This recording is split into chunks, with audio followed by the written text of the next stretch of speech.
In the apps section here, you can control the apps you have set up with Facebook, and you can control how those apps interrelate and who can use that, and what the apps can do, what they can access.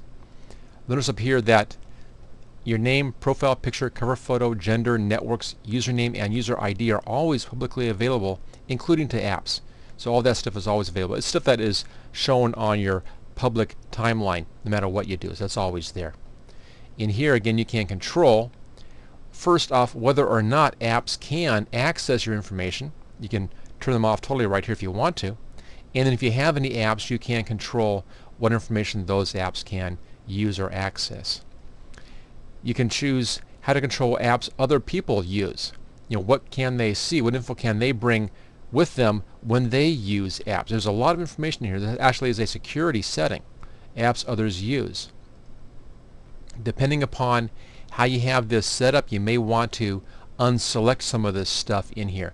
Now, I don't have anything placed on my Facebook page with any of this information, so this is all blank pretty much, so it doesn't matter. But if you have this in your Facebook settings for your friends, you may want to block this information if you don't want it being passed around the internet. For instance, you may want to have your birthday, family, relationships unchecked, religious, political, website, if you're online or not. Now, status updates, you probably want to have that on there. Photos, you probably want to have that on there. Videos, links, notes, all of these things. This is what you put up onto your timeline. So you want to have all that in there. Hometown, current city, it's up to you if you need that or not. I don't have any education or work listed. I don't have any activities. I don't need to have that in there, or my app activities. I have just unselect all that. So only put in here or leave selected what you want to have available for anybody who is using Facebook. Pretty much you can assume if you want it available, then you probably will allow others to use that stuff as well. Click on Save Changes, and it then sets those in place.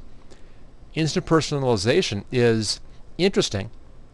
You may or may not want to use this. Let's click on Edit. They give you a video in here about this. If you want to find out more about that, you can watch their 1-minute video. Basically what it does is if you go on to any of these sites, they will check who you are from your instant personalization, and they'll check who your friends are.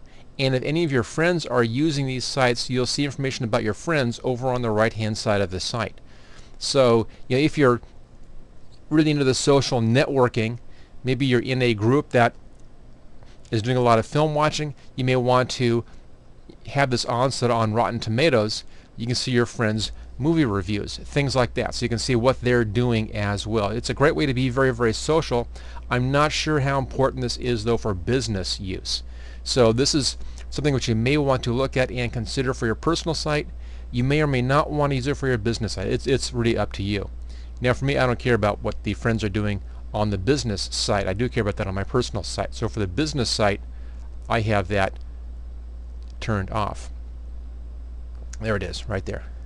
And then old versions of Facebook for mobile probably should be set to only me. This just makes sure that if you're using an outdated version, if you run across an outdated version of Facebook, it's not going to have any security holes in there. So that probably should be set to only me.